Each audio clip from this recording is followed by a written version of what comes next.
Hello everyone. आज हम शुरू करेंगे इंटरमीडिएट्स। देखिए आपके सिलेबस में इंटरमीडिएट्स दे रखे हैं और इंटरमीडिएट जो है 6 टाइप के होते हैं। इंटरमीडिएट शुरू करने से पहले हम पढ़ते हैं बॉन्ड क्लीवेज। अब देखिए बॉन्ड क्लीवेज की अगर हम बात करें, इसको हम बॉन्ड फिजन भी कह सकते हैं। 2 तरह के होते हैं, होमोलाइसिस और हेटेरोलाइसिस। नाम से पता चल रहा है होमोलाइसिस, होमो का मतलब होता है सेम, सेम का मतलब जब ये बॉन्ड ब्रेक होगा, लाइसिस का मतलब होता है ब्रेक होना। तो जब ये बॉन्ड ब्रेक होगा या इस टाइप से बॉन्ड ब्रेक होगा तो वहाँ पर इलेक्ट्रॉन जो डिस्ट्रीब्यूशन है वो क्या होगा, सेम होगा बॉन्ड ब्रेक होने के बाद। और यहाँ पर हेटेरोलाइसिस की बात करें तो हेटेरो का मतलब होता है डिफरेंट, लाइसिस का मतलब होता है ब्रेक। तो यहाँ पर जब बॉन्ड ब्रेक होगा तो जो इलेक्ट्रॉन का डिस्ट्रीब्यूशन है वो अनइक्वल होगा, मतलब समान नहीं होगा, डिफरेंट होगा। तो अगर हम बात करें होमोलाइसिस की तो यहाँ पर ए और बी के बीच में कोवेलेंट बॉन्ड है। कोवेलेंट बॉन्ड आपको पता है शेयरिंग ऑफ इलेक्ट्रॉन से बनता है। तो हमने कहा कि एक इलेक्ट्रॉन ए का और एक इलेक्ट्रॉन बी का, जब ये बॉन्ड ब्रेक हुआ तो एक इलेक्ट्रॉन ए के पास गया और एक इलेक्ट्रॉन बी के पास गया। तो फाइनली क्या बन गया, A radical and B radical. तो इससे हमको क्या पता चल गया कि जहाँ पर भी होमोलाइसिस बॉन्ड क्लीवेज हो रहा है वहाँ पर क्या बन रहा है, फ्री रेडिकल। तो अगर आप देखेंगे कोई रिएक्शन मैकेनिज्म है जहाँ पर होमोलाइटिक बॉन्ड क्लीवेज होता है तो वहाँ पर क्या बनेगा, फ्री रेडिकल फॉर्म होगा। ठीक है।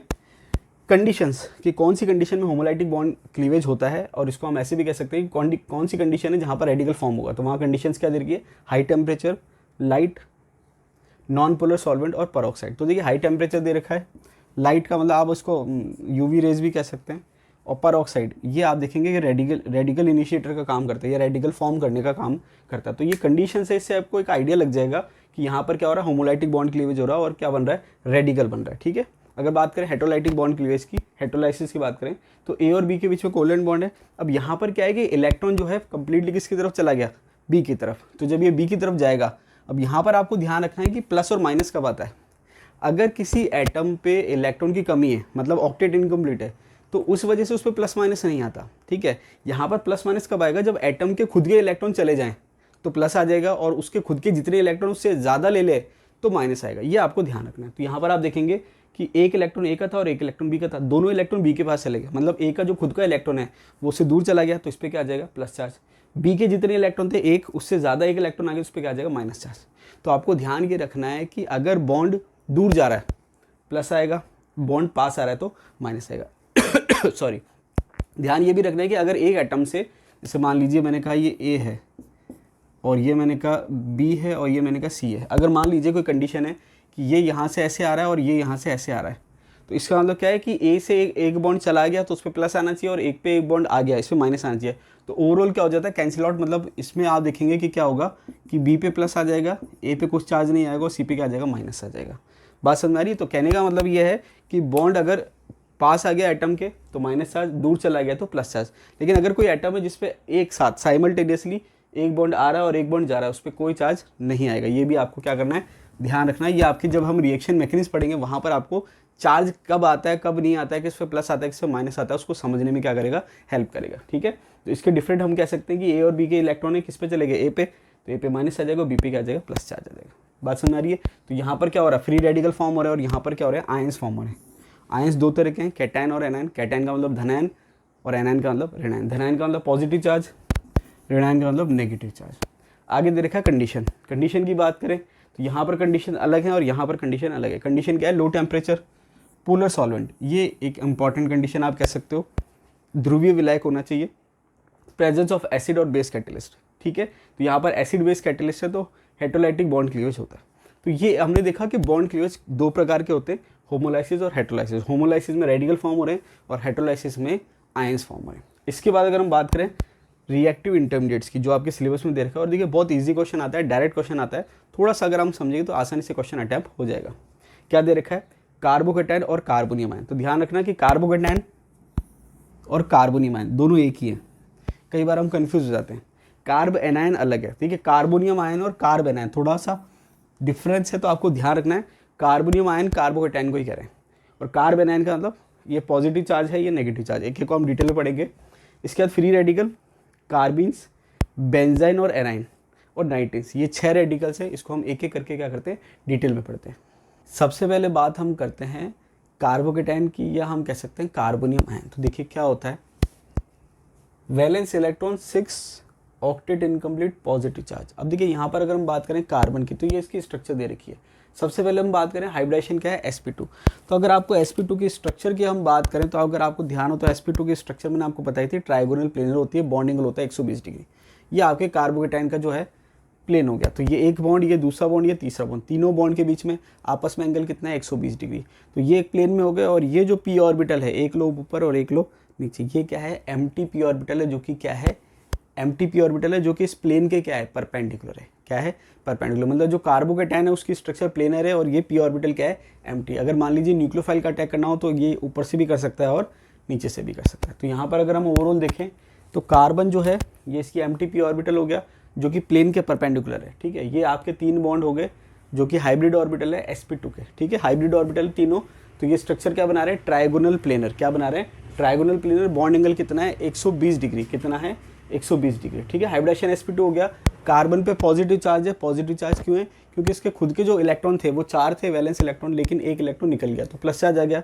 तो 3 इलेक्ट्रॉन खुद के, और अगर शेयरिंग करेगा तो 3 और हो जाएंगे, टोटल कितने हो जाएंगे 6।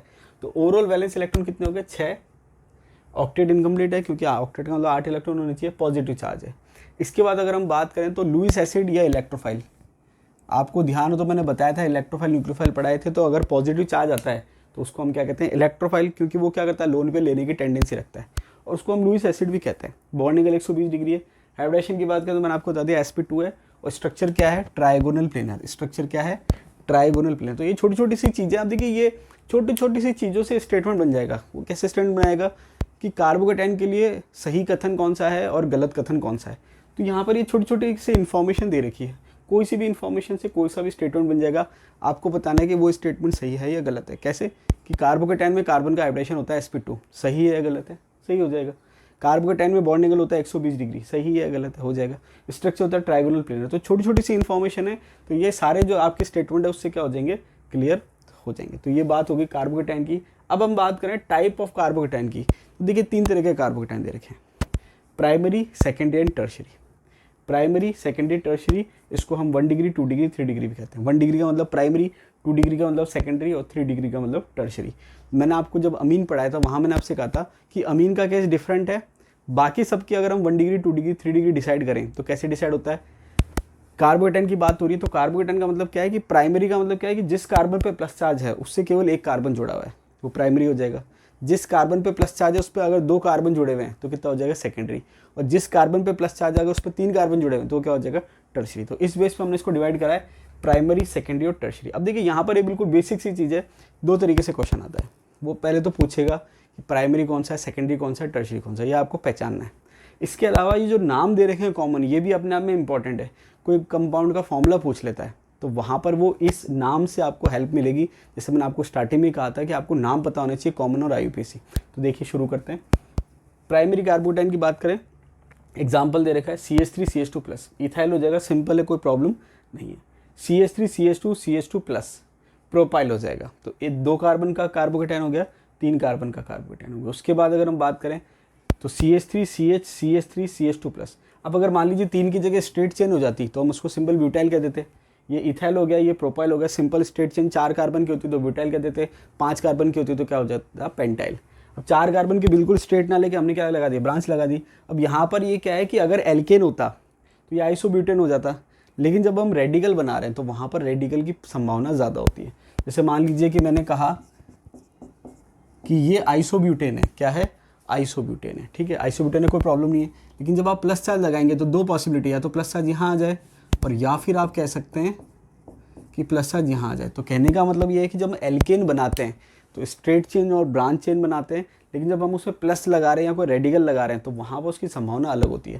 जैसे मान लीजिए अगर ये प्लस नहीं होता तो ये भी आइसोब्यूटेन होता है, ये भी आइसोब्यूटेन होता है, लेकिन जब हम प्लस लगा रहे हैं तो उसमें ऑप्शन ज़्यादा बन रहे हैं। बात समझ में आ गई कि एल्केन की संभावना कम है लेकिन उससे रेडिकल की संभावना ज़्यादा है। तो ये 4 कार्बन ब्रांच है तो इसको हमने क्या कह दिया, ये वाला ये 1 डिग्री है, क्या है 1 डिग्री, इसको हमने क्या कह दिया आइसोब्यूटाइल। कॉमन नेम क्या हो गया आइसोब्यूटाइल। इसी प्रकार से आपको पता है कि नियोपेंटेन हमने पढ़ा था। अब नियोपेंटेन में बीच वाले कार्बन पर तो पॉजिटिव लगा नहीं सकते, तो जो साइड में जो बच गया उसमें एक ही पे लगेगा, इसको हमने क्या कह दिया नियोपेंटेल। तो नियोपेंटेल क्या है 1 डिग्री है। अब यहाँ पर आपको ध्यान क्या रखना है कि 1 डिग्री कैसे डिसाइड हो रहा है। ये प्लस चार्ज है, इस पर एक कार्बन जुड़ रहा है, ये प्लस चार्ज है, इस पर एक कार्बन जुड़ रहा है। अब देखिए कार्बन जो जुड़ रहा है उस पर आगे कुछ भी जुड़ा है उससे मतलब नहीं, डायरेक्टली एक ही जुड़ रहा है। ये प्लस चार्ज है, इस पर एक कार्बन जुड़ रहा है। अब देखिए उस कार्बन पे ब्रांच है उससे हमें कोई मतलब नहीं है। ये प्लस चार्ज है, इस पर एक कार्बन जुड़ रहा है, उस पर भले आपस में कितनी ब्रांच है उससे हमें कोई मतलब नहीं है, डायरेक्टली कितने जुड़ रहे हैं। तो ये आपके 1 डिग्री के एग्जाम्पल दे रखे हैं, इथाइल, प्रोपाइल आइसोब्यूटाइल नियोपेंटाइल। इसके अलावा एक्टिव अमाइल, एक तो ये दे रखा है, ये प्लस चार्ज है और ये एक्टिव अमाइल हो गया, ये प्लस चार्ज है, इसको हमने क्या कह दिया आइसोपेंटाइल। तो आइसोपेंटाइल हो गया, एक्टिव अमाइल हो गया। अब देखिए एक्टिव अमाइल को मैंने गोला कर रखा पहले से, एग्जाम में पूछ रखा है क्वेश्चन। अब जैसे मान लीजिए क्वेश्चन आपसे पूछ लें कि एक्टिव अमाइल एल्कोहल का फॉर्मूला क्या होगा, तो अब आप सोचेंगे एक्टिव अमाइल एल्कोहल क्या होता है। तो अगर आपको ये पता है इस ग्रुप का नाम क्या है, एक्टिव अमाइल, अब एक्टिव अमाइल एल्कोहल लिखा हुआ है, इसका मतलब क्या है कि ये आपको क्या करना है, प्लस की जगह OH लगाना है। तो यहाँ पर ये क्या हो जाएगा, एक्टिव अमाइल एल्कोहल हो जाएगा। इसलिए मैं आपको नाम बता रहा हूँ कि अगर कोई सा भी कॉमन नेम से कुछ भी क्वेश्चन पूछ ले, डायरेक्ट फॉर्मूला पूछ ले या कुछ भी पूछ ले, तो वहाँ पर आपको नाम पता होने चाहिए। तो ये क्या हो जाएगा, एक्टिव अमाइल। तो एक्टिव अमाइल अपने आप में इंपॉर्टेंट क्यों है, क्योंकि जैसे ही आप यहाँ पर कोई ग्रुप लगाएंगे, जैसे मान लीजिए मैंने कह दिया X ग्रुप है, तो ये किरिल कार्बन हो जाएगा, क्या हो जाएगा, किरिल कार्बन, ऑप्टिकली एक्टिव हो जाएगा। स्टीरियो पढ़ेंगे वहाँ पर भी आ जाएगा ये आपके, ठीक है, ये आपके आइसोपेंटाइल हो। तो ये आपके प्राइमरी के एग्जाम्पल हो गए। इसके बाद अगर हम बात करें सेकेंडरी कार्बोकेटाइन की, तो सेकेंडरी कार्बोकेटाइन का एग्जाम्पल क्या है। अब देखिए 2 कार्बन जो है इथाइल, उसमें तो सेकेंडरी हो नहीं सकता, क्योंकि यहाँ करें चाहे यहाँ करें प्लस तो जो है वो साइड में ही आएगा। 3 कार्बन जो है वहाँ पर आपके या तो साइड में लेंगे तो प्रोपाइल हो जाएगा, और अगर बीच में प्लस लेंगे तो आइसोप्रोपाइल हो जाएगा। तो ये आपके आइसोप्रोपाइल है, क्या है, आइसोप्रोपाइल। तो जैसे मान लीजिए मैंने OH लगा दिया, तो इसको हम क्या कहेंगे, आइसोप्रोपाइल एल्कोहल, कॉमन नेम क्या हो जाएगा, और इधर OH लगाऊंगा तो क्या हो जाएगा, प्रोपाइल एल्कोहल। समझ में आ रही बात। तो ये आपको ध्यान क्या रखना है कि ये आपके 2 डिग्री का एग्जाम्पल है। क्यों, क्योंकि जिस पे प्लस चार्ज आ रहा है उस पर 1 और ये 2 कार्बन जुड़े हुए हैं। इसके बाद सेकेंडरी ब्यूटाइल, ये प्लस चार्ज आ रहा है, 1 और ये 2 कार्बन जुड़े हुए हैं।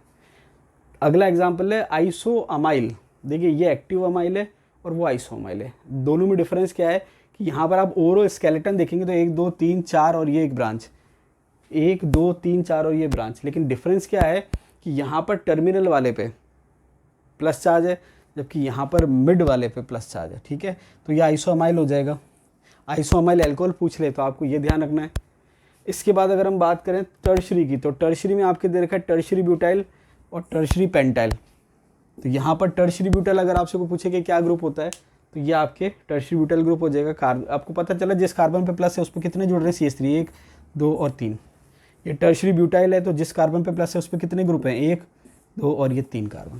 तो यहाँ पर आपको क्या करना है, 1 डिग्री 2 डिग्री 3 डिग्री कार्बोकेटाइन को पहचानना आना चाहिए। उसके अलावा आपको उनके नाम पता होने चाहिए। क्यों? क्योंकि आप ऑर्गेनिक पढ़ रहे हैं तो आपको नाम पता होने ही चाहिए। क्यों? क्योंकि क्वेश्चन अगर नाम से आएगा तो वहाँ पर अगर आपको नाम पता नहीं तो आपको क्या होगी, प्रॉब्लम होगी। एग्जाम में क्वेश्चन आता है कि कहाँ कहाँ पर कार्बोकेटाइन बनता है, तो आपको ये आइडिया होना चाहिए कि कौन कौन से रिएक्शन में कौन कौन से मैकेनिज्म में कार्बोकेटाइन फॉर्म होता है। ये क्वेश्चन डायरेक्टली पूछा जाता है। तो देखिए अगर हम बात करें कि कहाँ कहाँ कार्बोकेटाइन बनता है या कैसे कैसे कार्बोकेटाइन बन सकता है, तो यहाँ पर 5 पॉइंट दे रखे हैं। पहला पॉइंट है बाय प्रोटोनेशन ऑफ एल्कीन। तो यहाँ पर मैं आपको बता दूँ कि एल्कीन की जो कैरेक्टरिस्टिक रिएक्शन होती है वो होती है इलेक्ट्रोफिलिक एडिशन रिएक्शन। ये मैंने आपको बताया था कि एल्कीन की अगर हम नेचर की बात करें तो इसकी खुद की नेचर न्यूक्लियोफिलिक होती है, इसलिए इस पर इलेक्ट्रोफाइल अटैक करता है। तो यहाँ पर मैकेनिज्म कौन सा है, इलेक्ट्रोफिलिक एडिशन रिएक्शन। कौन सा है, इलेक्ट्रोफिलिक एडिशन रिएक्शन। बात समझ आ रही है? तो इलेक्ट्रोफिलिक एडिशन रिएक्शन जब होती है, किसकी होती है, एल्कीन की। तो एल्कीन की इलेक्ट्रोफिलिक एडिशन रिएक्शन जब होती है, जैसे मान लीजिए कि एल्कीन है, इस पर H+ ने अटैक करा, तो H+ ने जब अटैक करा तो ये जैसे डबल बॉन्ड है, इसके इलेक्ट्रॉन कार्बन की तरफ चले गए, तो इस पर क्या आ गया, माइनस, और इस पर आ गया प्लस। माइनस पे प्लस जुड़ गया तो बैलेंस हो गया, और इस पर प्लस रह गया, तो ये बन गया कार्बोकेटाइन। तो यहाँ पर दोनों चीज़ हो गई, प्रोटोनेशन ऑफ एल्कीन हो रहा है तो वहाँ पर कार्बोकेटाइन बन रहा है, या फिर हम ये कह सकते हैं कि इलेक्ट्रोफिलिक एडिशन मैकेनिज्म जो होता है या इलेक्ट्रोफिलिक एडिशन रिएक्शन जो होती है वहाँ पर भी क्या बनता है, कार्बोकेटाइन बनता है। तो कहाँ कहाँ बन रहा है ये आपको ध्यान होना चाहिए। इसको आप एज अ मैकेनिज्म याद कर सकते हैं या फिर इसको एज अ एग्जाम्पल याद रख सकते हैं। दोनों चीज़ आपको याद रखनी है, by protonation of alkene carbocation बनता है या इलेक्ट्रोफिलिक एडिशन रिएक्शन में कार्बोकेटाइन बनता है। सेकेंड एग्जाम्पल की बात करें, by cleavage of carbon halogen bond. Carbon halogen bond जब ब्रेक होता है, तो ये जैसे मैंने एग्जाम्पल कर दिया RX बॉन्ड जब ब्रेक हो रहा है तो ये इलेक्ट्रॉन चले गया X के पास, तो X पे आ गया माइनस और R पे आ गया प्लस, कार्बोकेटाइन बन गया। अब यहाँ पर भी मैंने आपको बताया था कि रिएक्शन के पाथ अलग अलग होते हैं, एक ही स्टेप में हो सकती है, 2 स्टेप में हो सकती है। तो एक ही स्टेप में जो होती है वो SN2 का एग्जाम्पल है, और 2 स्टेप हो रही है वो SN1 का एग्जाम्पल है। डिटेल में बाद में पढ़ेंगे। तो यहाँ पर मैकेनिज्म लिखा हुआ है SN1, तो आपको क्या पता चल गया, इलेक्ट्रोफिलिक एडिशन रिएक्शन में कार्बोकेटाइन बन रहा है, SN1 में कार्बोकेटाइन बन रहा है। ठीक है, दोनों चीज़ बता दी, प्रोटोनेशन ऑफ एल्कीन में कार्बोकेटाइन बन रहा है और cleavage of carbon halogen bond में कार्बोकेटाइन बन रहा है। नेक्स्ट एग्जाम्पल की बात करें by protonation of alcohol. Alcohol का जब आप प्रोटोनेशन करते हैं वहाँ पर भी कार्बोकेटाइन बनता है। कैसे? एल्कोहल पे लोन पेयर है ऑक्सीजन पे, H प्लस ने अटैक करा तो ये हो गया OH2, इलेक्ट्रॉन लेगा OH2, तो ये तो प्लस माइनस न्यूट्रल हो गया H2O, यहाँ से बॉन्ड गए क्या आ गया प्लस। तो एल्कोहल के प्रोटोनेशन जो है उससे भी क्या बनता है, कार्बोकेटाइन बनता है। इसके बाद दे रखा है by protonation of carbonyl compound. Carbonyl compound के प्रोटोनेशन से भी कार्बोकेटाइन बनता है। कैसे? ये कार्बोनिल कंपाउंड है, ऑक्सीजन पे लोन पेयर है, H प्लस ने अटैक करा, ये हो गया OH प्लस। अब ये जो बॉन्ड है ये ऑक्सीजन पे जाएगा तो ऑक्सीजन पे प्लस चार्ज हट जाएगा और इस पे क्या आ जाएगा, प्लस चार्ज हट जाएगा। तो ये दोनों रेजोनेटिंग स्ट्रक्चर है, ये दोनों क्या है, रेजोनेटिंग स्ट्रक्चर है। इस टाइप के कार्बोकेटाइन को हम कहते हैं सब्सटीट्यूटेड कार्बोकेटाइन। क्या कहते हैं, सब्सटीट्यूटेड कार्बोकेटाइन। और इनकी स्टेबिलिटी जो होती है वो काफ़ी ज़्यादा होती है। ठीक है, नेक्स्ट एग्जाम्पल दे रखा है by action of nitrous acid on primary amine. तो यहाँ पर आपको ध्यान रखना है, एक तो नाइट्रस एसिड है, एक प्राइमरी अमीन है। नाइट्रस एसिड का फॉर्मूला होता है HNO2। नाइट्रस एसिड का फॉर्मूला क्या होता है, HNO2। लेकिन जब भी आप रिएक्शन देखेंगे, देखिए 1 डिग्री अमीन है। 1 डिग्री अमीन क्या है मैं आपको बता चुका हूँ। नाइट्रस एसिड की जब रिएक्शन करानी हो तो आप देखेंगे HNO2 नहीं लिखा हुआ होता है अमूमन, ये नॉर्मली आप देखेंगे क्या लिखा होता है, NaNO2 और HCl। इसका कारण ये है कि HNO2 स्टेबल नहीं होता है। तो NaNO2 और HCl से आपने रिएक्शन कराई, क्या बन गया, RN2। फाइनली क्या है, इलेक्ट्रॉन नाइट्रोजन ले लेगा, क्या बन जाएगा, R प्लस और N2। अब ध्यान ये रखना है कि अगर ये एलिफेटिक है इसकी स्टेबिलिटी नेग्लिजिबल होती है, मतलब फटाफट से ये टूट जाता है। लेकिन वहीं पर अगर ये एरोमेटिक होता तो बेंजीन डाइजोनियम आयन बन जाता। क्या बन जाता, बेंजीन डाइजोनियम आयन, जो कि आपके सिलेबस में पार्ट दे रखा है बेंजीन डाइजोनियम सॉल्ट। वहाँ पर हम डिटेल में पढ़ेंगे। तो हमने क्या देखा कि ये यहाँ तक की रिएक्शन सेम होती है। अगर ये पार्ट एरोमेटिक है तो वो कंपेरेटिवली स्टेबल होता है, और अगर ये एलिफेटिक है तो ये कंपेरेटिवली स्टेबल नहीं होता है। बात समझ आई? तो यहाँ पर ये आपको 5 तरह से मैंने बता दिया कि कार्बोकेटाइन कैसे बनता है। इसके अलावा मैकेनिज्म हमने देख लिया, इलेक्ट्रोफिलिक एडिशन में बनता है और SN1 में क्या बनता है, कार्बोकेटाइन बनता है। आगे दे रखा है रिएक्शन ऑफ कार्बोकेटाइन। इसको आप ऐसे समझ लीजिए कि अभी हमने पढ़ा था फॉर्मेशन ऑफ कार्बोकेटाइन, तो यहाँ पर ऐसे समझ लीजिए स्टार्टिंग का जो पार्ट है वो है फॉर्मेशन ऑफ कार्बोकेटाइन, रिएक्शन के स्टार्टिंग का, और बाद का जो पार्ट है वो है रिएक्शन ऑफ कार्बोकेटाइन।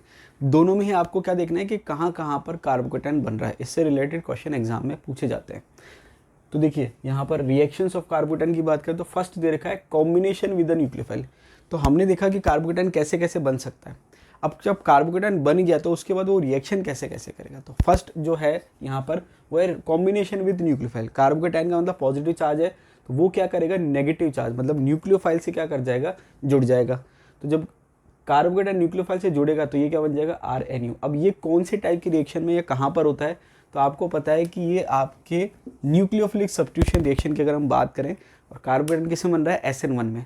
तो SN1 रिएक्शन में क्या होता है, कार्बोकेटाइन बनता है, और कार्बोकेटाइन बनने के बाद क्या होता है, उस पर न्यूक्लियोफाइल जुड़ता है। तो यहाँ पर SN1 रिएक्शन में क्या बन रहा है, कार्बोकेटाइन। ये आपको ध्यान रखना है।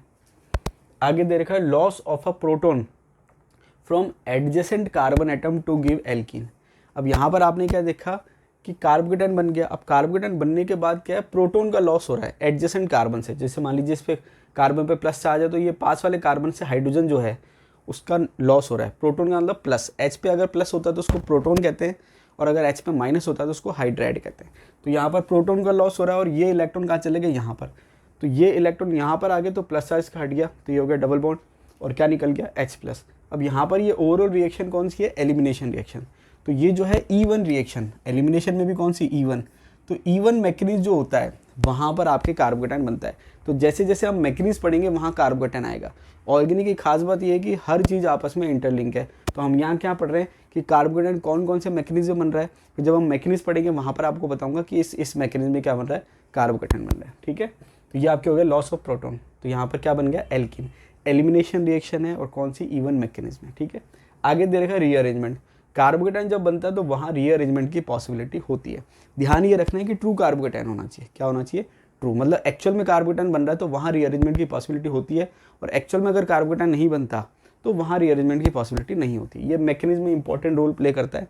अब देखिए रीअरेंजमेंट दो तरीके से दे रखे हैं, हाइड्राइड शिफ्ट और एल्काइल शिफ्ट।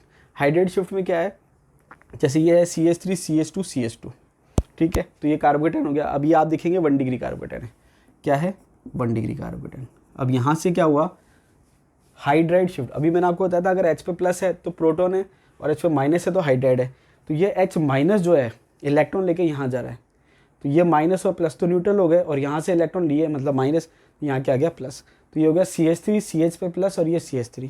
तो अब यहाँ देखेंगे ये 1 डिग्री कार्बोकेटाइन था सॉरी, और ये क्या हो जाएगा 2 डिग्री कार्बोकेटाइन हो जाएगा। तो यहाँ पर मैं आपको बाद में पढ़ाऊँगा आगे जब आएगा, 1 डिग्री 2 डिग्री और 3 डिग्री स्टेबिलिटी ऑर्डर ऐसे होता है। तो आपके रीअरेंजमेंट कब होता है, जब स्टेबल कार्बोकेटाइन बने, मतलब 1 डिग्री से 2 डिग्री और 2 डिग्री से 3 डिग्री। तो यहाँ पर आपने देखा कि 1 डिग्री से क्या बन गया 2 डिग्री, इसलिए रीअरेंजमेंट हो रहा है, हमेशा रीअरेंजमेंट नहीं होता है। इसके बाद दूसरा दे रखा है एल्काइल, या फिर हम एग्जाम्पल के लिए कह सकते हैं मिथाइल शिफ्ट। तो यहाँ पर आप देखेंगे ये एग्जाम्पल दे रखा है। अब ये जो है 1 डिग्री कार्बोकेटाइन है, शिफ्ट जो है नॉर्मली पास से ही होता है, एडजेसेंट पोजीशन से होता है। तो यहाँ पर कार्बन से हाइड्रोजन चला गया, अब इस कार्बन से ये क्या होगा CH3 शिफ्ट होगा। तो ये CH3 इलेक्ट्रॉन लेके जा रहा है, तो ये क्या इलेक्ट्रॉन लेके यहाँ जुड़ जाएगा और यहाँ क्या आ जाएगा प्लस, तो ये प्लस आ गया। और ये आपके CH2 पे क्या जुड़ गया CH3 जुड़ गया, तो ये 1 डिग्री था और ये क्या हो गया 3 डिग्री। तो लेस स्टेबल से क्या हो रहा है, मोर स्टेबल कार्बोकेटाइन बन रहा है। स्टेबिलिटी ऑर्डर क्या है, 1 डिग्री से ज़्यादा 2 डिग्री स्टेबल है, 2 डिग्री से ज़्यादा 3 डिग्री स्टेबल है। ऐसा क्यों है ये हम आगे पढ़ेंगे। अब यहाँ पर ये तो कॉमन दे रखा है रीअरेंजमेंट हाइड्राइड शिफ्ट और एल्काइल शिफ्ट। एज अगर हम नेम रिएक्शन की बात करें तो एक दे रखा है वैगनर मीरविन रीअरेंजमेंट, एग्जाम में पूछ रखा है कि वैगनर मीरविन रीअरेंजमेंट में जो है वहाँ पर इंटरमीडिएट क्या बनता है। तो इंटरमीडिएट की अगर मैं बात करूँ तो यहाँ पर क्या बन रहा है कार्बोकेटाइन। अब देखिए डिटेल में हम इसको नहीं पढ़ रहे, क्यों, क्योंकि हमारे सिलेबस में नेम रिएक्शन में वैगनर मीरविन नहीं दे रखे, लेकिन फिर भी हमें कम से कम इतना पता होना चाहिए कि कौन कौन सी नेम रिएक्शन है या कौन कौन सी सिंपल रिएक्शन है या कौन कौन से मैकेनिज्म है जहाँ पर कार्बोकेटाइन बनता है। तो अगर नेम रिएक्शन की बात करें, केवल नाम ही पता है उतना सफिशिएंट है। तो वैगनर मीरविन रीअरेंजमेंट में क्या बन रहा है कार्बोकेटाइन। अगर आपको और कोई रिएक्शन ऐसी ध्यान है नेम रिएक्शन जिसमें कार्बोकेटाइन बनता है, तो आप मुझे कमेंट बॉक्स में कमेंट करिए, ताकि क्या है कि एक जगह हमारे पास सारी नेम रिएक्शन के नाम हो जाए जहाँ जहाँ पर क्या बन रहा है कार्बोकेटाइन। या फिर जैसे जैसे हम आगे ऑर्गेनिक पढ़ते जाएंगे, जहाँ जहाँ आपके क्या होगा कार्बोकेटाइन बनेगा, तो वहाँ वहाँ आप क्या कर लीजिए ऐड कर लीजिए, ताकि आपको बहुत ज़्यादा याद करने की जरूरत नहीं पड़े, एक ही जगह आपके पास लिखा हो कि कहाँ कहाँ पर क्या बन रहा है कार्बोकेटाइन बन रहा है।